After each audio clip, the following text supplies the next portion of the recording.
اگر میں آگے پیچھے کر دوں تو آپ کو سمجھ ہی نہیں پائیں گے. ٹھیک ہے. بسبب تاخیر الکلمات، کلمات کو پیچھے کرنا، او تقدیمها اور آگے کرنا، عن مواطنها الاصلیہ جہاں ان کو ہونا چاہیے، جہاں ان کو ہونا چاہیے، او بالفصل بین الکلمات یا جن کلمات کا ایک ساتھ جڑا ہونا چاہیے ان کو آگے پیچھے ان کے درمیان فصل کر دینا، جن کو ایک ساتھ ہونا چاہیے. ٹھیک ہے. جیسے میں کہوں آؤٹ گوئنگ، تو آؤٹ کو کہیں لکھ رہا ہوں، گوئنگ کو کہیں لکھ رہا ہوں. ٹھیک ہے. آؤٹ کو پہلے بول دیا، گوئنگ کو بعد میں بول دیا. ٹھیک ہے. جن کو ایک ساتھ ہونا چاہیے ان کو الگ الگ کر دیا. اور یتصل بعضها ببعض، ٹھیک ہے، یا جن کو الگ ہونا چاہیے ان کو ملا دو. چنانچہ مثال، یہ مثال بھی یاد رکھنا، اور آگے شعر کی بھی مثال آ رہی ہے. فَإِذَا قُلْتَ اگر تم کہو گے ما قرأ الا واحدا محمد مع کتاب اخی، کیا بکواس کر رکھا ہے یہ کوئی ترتیب ہے؟ ما قرأ یہاں فاعل ہونا چاہیے، استثناء لیا ہے، پھر محمد یہ بیچ میں کہاں سے آ گیا؟ مع کے بعد کتابن، عجیب ہے، ماں کے بعد کتابن، ایسی کون سی ترتیب ہے دنیا میں؟ پھر اخی، یہ کیوں اخی ہو گیا؟ ٹھیک ہے. تو یہ دیکھیں الٹا سیدھا، اصل کیا ہے ترتیب ہم یہیں دیکھ لیں، آگے اگر یہ بتائیں گے تو ما قرأ محمد، ٹھیک ہے، ما قرأ محمد مع اخیہ الا کتابا واحدا، شاید ایسا ہوگا. ٹھیک ہے. آگے دیکھتے ہیں کیا ہے. تو پرابلم یہی ہے، بات سمجھ میں نہیں آ رہی ہے کیونکہ انہوں نے آگے پیچھے الٹا سیدھا کر دیا ہے. اگر میں کچھ سمجھنے کی ضرورت نہیں ہے، اگر میں بھی ٹھیک ہے الٹا سیدھا آگے پیچھے کرنے لگوں تو آپ کو سمجھ میں آ رہا ہے، اگر الٹا سیدھا آگے پیچھے کروں گا تو سمجھ میں نہیں آئے گا، نہیں آئے گا، آپ کو نہیں آئے گا سمجھ میں. ٹھیک ہے. تو یہی مطلب ہے تاکید لفظی، لفظ میں تاکید ہو، لفظ میں پیچیدگی ہو، یعنی لفظ کے کھلواڑ کے ساتھ پیچیدگی کر دی ہو. تاکید لفظی لفظ کے کھلواڑ کرنے کی وجہ سے پیچیدگی کر دی ہے،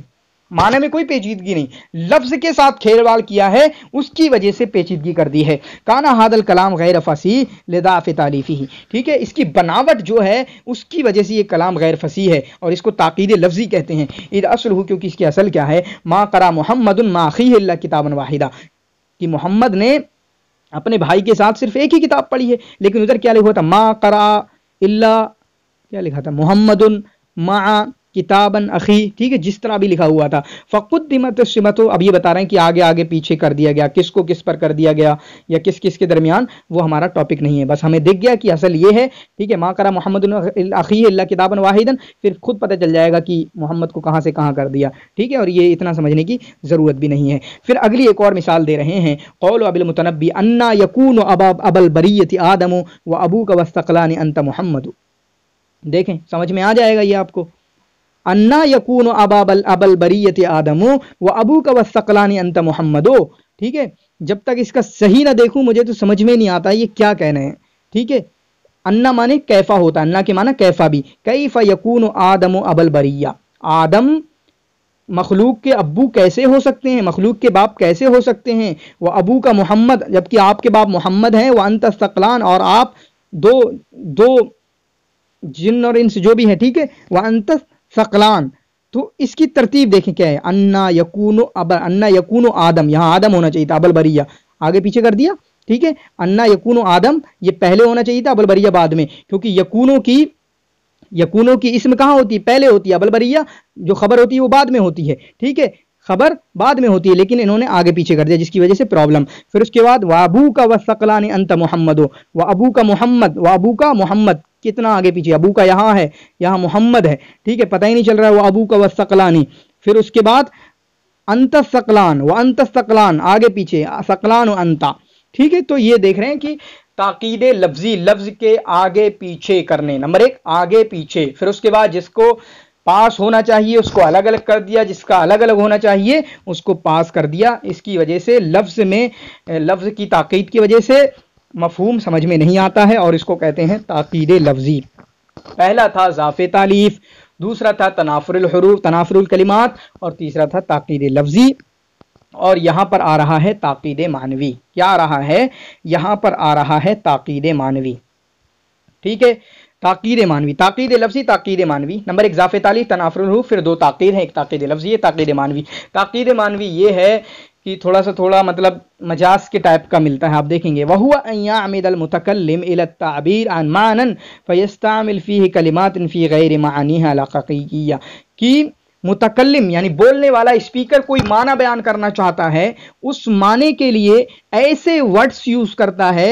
جو کہ ان ورڈ کا حقیقی معنی نہیں ہے، میں کہوں گا مجازی معنی، ٹھیک ہے، حقیقت یہ ہے کہ مجاز ہے، یہ مجاز کوئی کہنا چاہ رہا ہے، یہ مجاز تھوڑا غلط انداز میں مجاز، ٹھیک ہے، حالانکہ مجاز تو خوبصورتی سمجھی جاتی ہے، لیکن یہاں پر کہ وہ ان یعمد المتکلم، اسپیکر کوئی معنی بیان کرنا چاہے اور اس معنی کے لیے ایسے کلمات استعمال کرے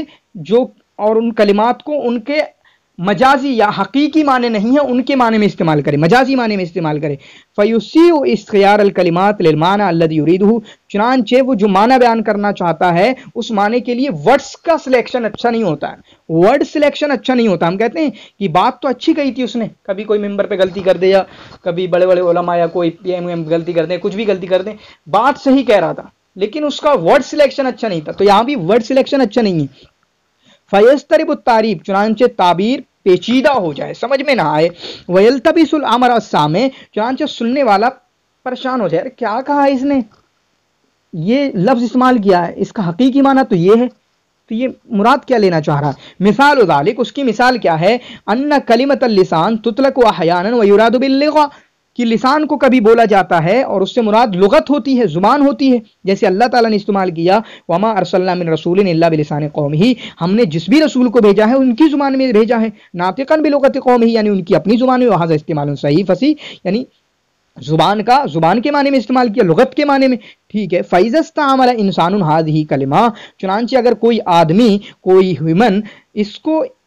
لسان کو جاسوس کے معنی میں استعمال کرے، لسان کو جاسوس کے معنی میں استعمال کرے تو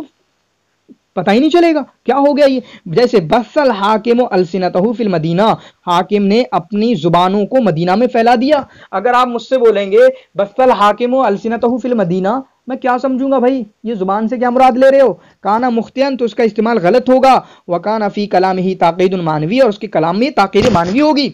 اس کے کلام میں کیا ہوگی، یہ تاقید معنوی ہوگی، اور یہ والی میں نے مثال نہیں پڑھی تھی اور سمجھ میں بھی نہیں آتی کیا ہوتا ہے، ٹھیک ہے، ایک مثال یاد کر لیں گے، باقی تاقید معنوی، ٹھیک ہے،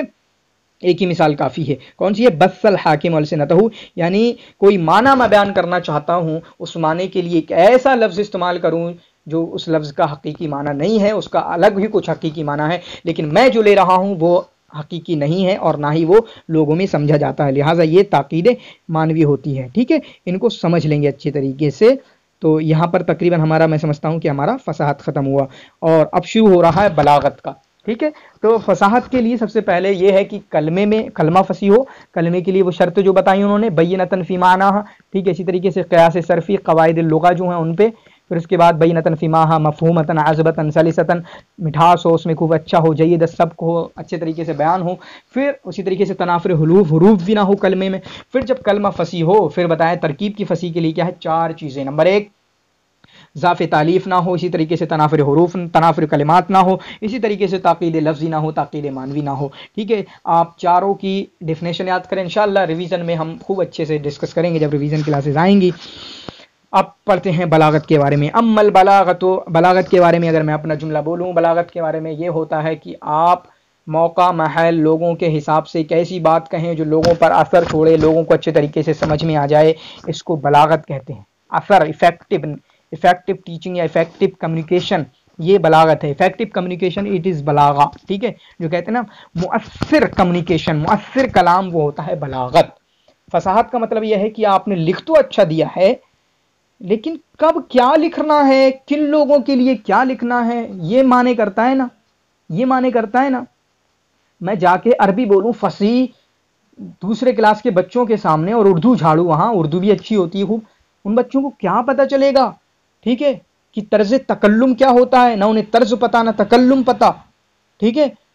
تو مطلب ہے کہ لوگوں کو دیکھ کر، حالات کو دیکھ کر، مواقع کو دیکھ کر بات کرنا کہ ان پر اثر ہو جائے، تو یہ بلاغت کہتے ہیں۔ اب اس کو عربی میں پڑھ لیتے ہیں، ٹھیک ہے، اما البلاغۃ فہی تادیۃ المعنی الجلیل واضحا بعبارۃ صحیحۃ فصیحۃ، یہ تو پہلے ہی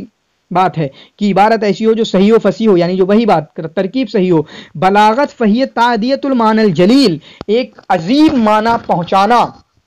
ایک عظیم معنی پہنچانا. بلاغت کے معنی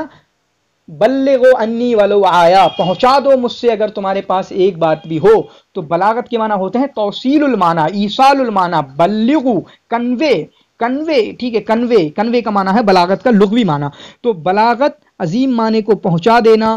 خوب واضح انداز میں، خوب واضح انداز میں. یہ تو فصاحت کی تعریف میں آ رہا ہے تقریباً. بے عبارت فصیحتن صحیحتن، صحیح اور فصیح عبارت کے ساتھ. کیا؟ لہا فی النفس اثر خلاب، ایسے انداز میں کہ سننے والوں پر اس کا اثر ہو، بہترین اثر ہو. مع ملائمت کل کلام، جو بھی بات کہی جا رہی ہے وہ جہاں کہی جا رہی ہے اس جگہ کے لیے مناسب ہو. ٹھیک ہے، کہاں کیا بات کہنا ہے، جو ابھی میں نے مثال دی بچوں والی. والاشخاص الذین یخاطبون، اور اسی طریقے سے کن سے بات کی جا رہی ہے. تین چیزیں دیکھیں، تین چیزیں اس عبارت میں ہمیں دکھ رہی ہیں. لہا فی النفس اثر خلاب، افیکٹونیس. پھر اس کے بعد پلیس، کون سی جگہ کہی جا رہی ہے. قبرستان میں الگ باتیں ہوں گی، شادی کے دن الگ باتیں ہوں گی، جب کسی کا انتقال ہو گیا ہے الگ باتیں ہوں گی، کسی کے عقیقے پہ ہم کوئی بات کرنا چاہتے ہیں الگ باتیں ہوں گی، دوستوں کے ساتھ الگ باتیں ہوں گی، باپ کے ساتھ الگ باتیں ہوں گی، ٹیچر کے ساتھ الگ باتیں ہوں گی، کلاس میں الگ باتیں ہوں گی. والاشخاص الذین یخاطبون، اور کن سے بات کر رہے ہو. Place, people and effectiveness, that are three, ٹھیک ہے، requirements of being effective communication. ٹھیک ہے، یہ مطلب ہے. فلیست البلاغۃ قبل کل شیء، بس یہی اہم ہے، ورنہ ہم اس کو دیکھ لیں کیا دیا ہے یہاں پر. فلیست البلاغۃ قبل کل شیء الا فن من فنون يعتمد على صفاء الاستعداد الفطری ودقت ادراک الجمال وتبیین الفروق الخفیہ بین صنوف الاسالیب وللمرانۃ ید لا تجحد في تکوین الذوق الفنی وتنشیط الأواهی الفاطرہ ولا بد للطالب الى جانب من ذلك طرائق. چنانچہ یہ بتا رہے ہیں کہ اگر انسان تمرین کرتا رہے، ٹھیک ہے، وہ پریکٹس کرتا رہے بولنے کی، اس طریقے سے ادبی چیزوں کو پڑھنے کی، چنانچہ اس کے اندر ذوق فنی آ جائے گا، فنی ذوق پیدا ہو جائے گا، اور اس کی جو چھپی ہوئی پوشیدہ صلاحیتیں ہیں وہ نمو ہوں گی اور وہ ظاہر ہوں گی. ولا بد للطالب الى جانب ذلك من قرائط، چنانچہ اگر ایک طالب علم، آپ بھی سن لیں، ایک طالب علم اور میرے لیے بھی ہے، ایک اسٹوڈنٹ اگر چاہتا ہے کہ اپنے اندر وہ ذوق فنی پیدا کرے، ٹھیک ہے، چنانچہ اس کے لیے ضروری ہے کہ وہ قرات طرائف الادب، ادب کے جو سہپارے ہیں عمدہ عمدہ جو لکھے ہوئے ہیں احمد امین کے یا بڑے بڑے لوگوں کے، مصطفیٰ لطفی منفولیتی کے یا پھر احمد بارودی کے یا شوقی کے، ان کو پڑھے. وتملوا من نمیر الفیاض، اور ان سے اپنے آپ کو سیراب کرے. ونقد الاثار الادبیہ والموازنہ بینہا، اسی طریقے سے جو ادبی آثار ہیں چاہے وہ شعر میں ہو نثر میں ہو، ان کا نقد کرے، ان کی تنقید کرے، کون کتنا بہتر ہے، کون کتنا اچھا ہے، کون سا اچھا ہے، کون سا اچھا نہیں ہے، اور ان کے درمیان موازنہ کرے کہ کس نے زیادہ اچھا لکھا ہے. وان یکون له من الثقة بنفسه ما يدفع الى الحكم بحسن ما يراه حسنا ويقبى ما يدعو قبول. اور جب وہ اتنا پڑھ لے تو اس لائق تو تقریباً بن ہی جائے یہ سب پڑھ کے کہ وہ سمجھ سکے کون سا صحیح ہے، اس کو جو صحیح ہے اس کو صحیح کہہ سکے، اور جو برا ہے اس کو برا کہہ سکے. پھر اس کے بعد یہ کہا ہے کہ ایک آرٹسٹ ہے اور ایک ہے ادیب. ایک آرٹسٹ ہے اور ایک ہے ادیب، ان کے درمیان بہت زیادہ فرق نہیں ہے، بس یہ ہے کہ دونوں ہی ان ھذا یتناول مسموع من الکلام، کہ ادیب جو ہے وہ کچھ سنتا ہے یا دیکھتا ہے. ٹھیک ہے، جیسے مجھے کسانوں کے بارے میں لکھنا ہے، ٹھیک ہے، کسانوں کے پروٹیسٹ کے بارے میں کیا ہے، میں لکھوں گا ایک پیپر پہ یا بولوں گا اپنی ایک ویڈیو میں، لیکن دوسرا آرٹسٹ ہوگا وہ ایک پکچر بنا کے بھیجے گا یا اسی طریقے سے میمز بنا کر بھیجے گا. وذالک یشاکل بین المرء من الالوان والاشکال اما فی غیر ذلک فہما فی سوا. فرق بس اتنا ہے کہ ایک دیکھ رہا ہے، ایک کیا ہے، ایک دیکھ کر کچھ کرتا ہے اور دوسرا رنگوں کے ذریعہ. اما فی غیر ذلک فہما سوا، باقی اگر دوسری باتوں میں کہیں تو دونوں برابر ہیں. فالرسام اذا ہم برسم صورت فکر فی الالوان الملائمہ لہا. چنانچہ اگر ایک آرٹسٹ چاہے کہ وہ ایک کلا بنائے، ایک پکچر بنائے، ایک امیج بنائے، تو پہلے سوچتا ہے مجھے بنانا کیا ہے، پھر اس کے بعد دیکھتا ہے اس میں کون کون سے رنگ یوز ہوں گے، ٹھیک ہے. ثم فی تالیف ھذی الالوان، پھر دیکھے گا کہ ان رنگوں میں کیسی امیجنگ، جیسے تھمبنیل ہمیں بنانا ہوتا ہے تو تھمبنیل بنانا مجھ سے بھی نہیں آتا اچھا بنانا، لیکن کہتے ہیں کہ کون سا رنگ میچ کرے گا، ٹھیک ہے، جس سے کلک بیٹ ہو، یعنی لوگ جیسے ہی تھمبنیل دیکھیں فوراً ہی اس پر کلک کر دیں. تختلب الابصار وتسیر الوجدان، لوگوں کو لگے ارے دیکھنا چاہیے ہے کیا، ٹھیک ہے، آنکھوں کو اچھا لگے. اسی طریقے سے بلیغ بھی ہے، اذا اراد ان ينشد قصیدۃ و مقالۃ و خطبۃ، جب بلیغ یہ چاہے وہ قصیدہ لکھنا ہو، چاہے وہ مقالہ لکھنا ہو، آرٹیکل لکھنا ہو یا پھر تقریر کرنا ہو، فکر فی اجزاء، اس کے ایک ایک جز میں فکر کرے گا، غور و فکر کیا بولنا ہے، کب بولنا ہے، کیسے بولنا ہے، کون سے الفاظ بولنا ہے. ثم دعا الیہ من الفاظ والاسالیب، پھر دیکھے گا الفاظ کون سے ہونا چاہیے، اسلوب کون سا والا، آج تیز بولنا ہے، غصہ میں بولنا ہے، آج تھوڑا نرمی میں بولنا ہے، آج تھوڑا غم کے ساتھ بولنا ہے، تھوڑا موٹیویشن کے ساتھ بولنا ہے، ٹھیک ہے. اور اخف علی السمع، اور ایسا اسلوب جو کہ لوگوں کو سمجھ میں آئے، الفاظ ایسے ہوں جو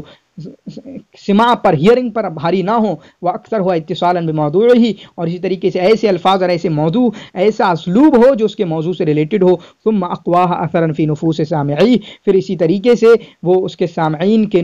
نفوس میں، یعنی سامعین کے دلوں میں اثر کرنے والا ہو اور خوبصورت ہو، ٹھیک ہے، اور خوبصورت ہو۔ فعناصر البلاغہ، یہ اہم ہے، تھوڑا سا دیکھ لیں بلاغت کے عناصر کیا ہوئے، لفظ ہوا، معنی ہوا، یعنی لفظ ایک ہوگا، پھر یعنی الفاظ، معنی بھی ہوگا، یعنی ان الفاظ کا معنی کیا یوز کر رہے ہیں، پھر اس کے بعد ان الفاظ کو بنا کس طریقے سے رہے ہیں، ان الفاظ کو جوڑ کر کس طریقے سے پیش کر رہے ہیں، جس کی وجہ سے، یعنی جوڑنے کی وجہ سے ان کو قوت ملے، ان کو تاثیر ملے، حسن ملے۔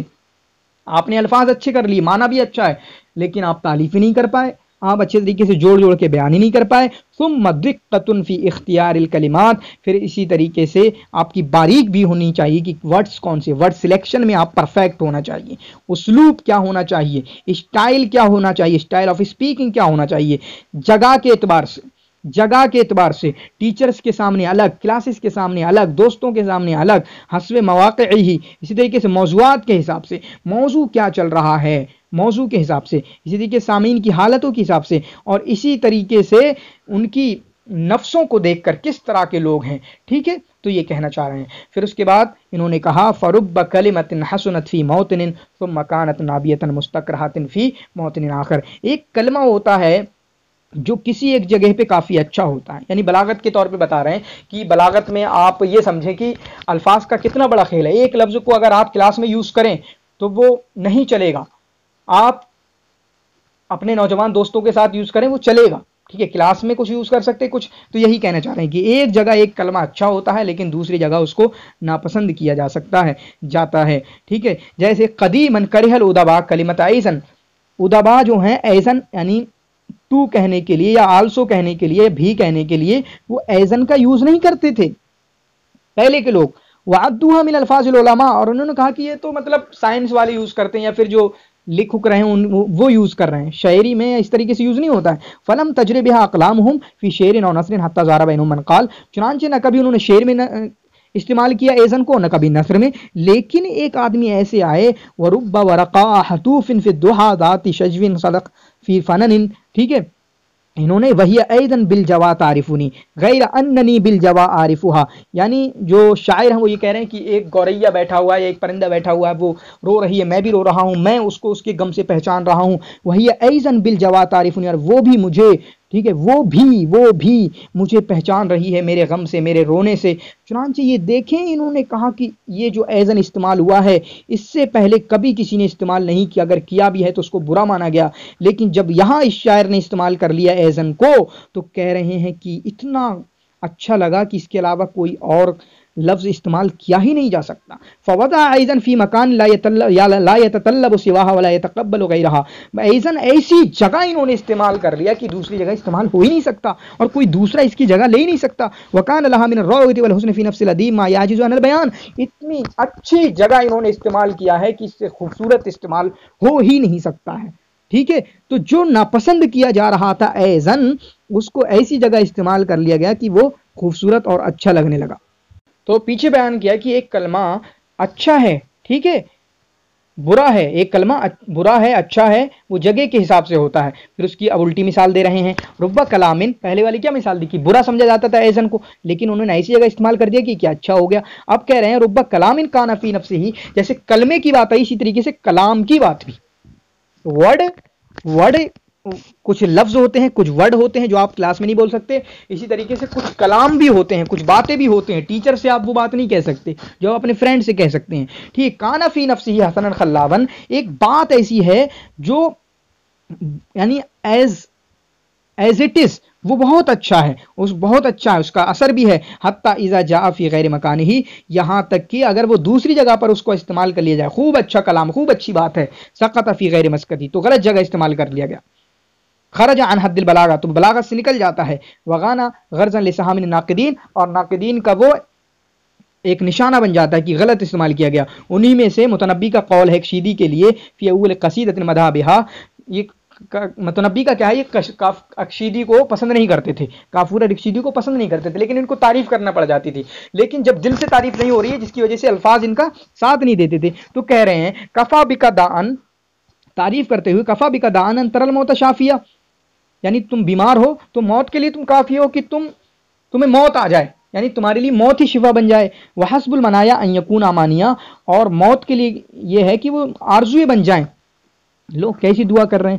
ٹھیک ہے. اور اسی طریقے سے انہوں نے کہا وقولہ فی مدحہ وما تربی لما رأیتک بدعۃ لقد کنت ارجو ان اراک فاطرب، یعنی میں جب آپ کو دیکھتا ہوں تو مست ہو جاتا ہوں، میں جب آپ کو دیکھتا ہوں تو مست ہو جاتا ہوں. تو اس نے کہا کیا میں تمہیں ہنسانے والا لگ رہا ہوں، مطلب جو جوکر، ٹھیک ہے، میں تمہیں جوکر لگ رہا ہوں جو تم میری وجہ سے اچھل جاتے ہو، کود جاتے ہو. تو غلط جگہ استعمال کر لیا، ویسے کوئی پرابلم نہیں ہے، ٹھیک ہے،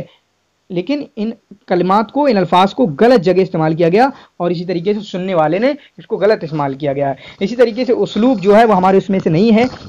لیکن آپ اس کو پڑھ سکتے ہیں. اسلوب 3 طریقے سے ہوتے ہیں. اسلوب علمی ہے ایک، ٹھیک ہے، جو کتابوں وغیرہ میں لکھا جاتا ہے، اور وہ اسلوب جو ہے وہ کیا ہوتا ہے، بہت ہی شانت ٹائپ کا ہوتا ہے، ٹھیک ہے، بہت ہی شانت ٹائپ کا ہوتا ہے. پھر اس کے بعد ایک ہوتا ہے اسلوب ادبی، جو قصیدے وغیرہ لکھے جاتے ہیں، وہاں کیا ہوتا ہے کہ محسنات وغیرہ خوب اچھے طریقے سے تشبیہ، مجاز، استعارہ، ان ساری چیزوں کو استعمال کرنے کی کوشش کی جاتی ہے. پھر ایک ہوتا ہے اسلوب خطابی، جہاں قوت الفاظ، معنی اور اس میں سب زور پیدا کرنے کی کوشش کی جاتی ہے، کیونکہ زور پیدا کر کے لوگوں کے دل پر اثر کرنے کی کوشش کی جاتی ہے، ٹھیک ہے. تو یہ اسلوب خطابی ہوتا ہے. تو 3 طرح کے اسلوب ہوئے، اسلوب علمی کتابوں وغیرہ میں، اسلوب ادبی قصیدہ، نثر، آرٹیکل، جہاں اچھے طریقے سے روایت وغیرہ، پھر ایک اسلوب خطابی تقریر وغیرہ. تو آج کی پہلی ویڈیو ہماری کیسی لگی ضرور بتانا، آپ کا فیڈ بیک میرے لیے پہلی ویڈیو میں بہت امپورٹنٹ ہوگا انشاءاللہ، ٹھیک ہے. ان 7 تاریخ تک ہم اس کو پورا کرنے کی کوشش کریں گے. شکراً، جزاکم اللہ خیر، وحسن الجزا.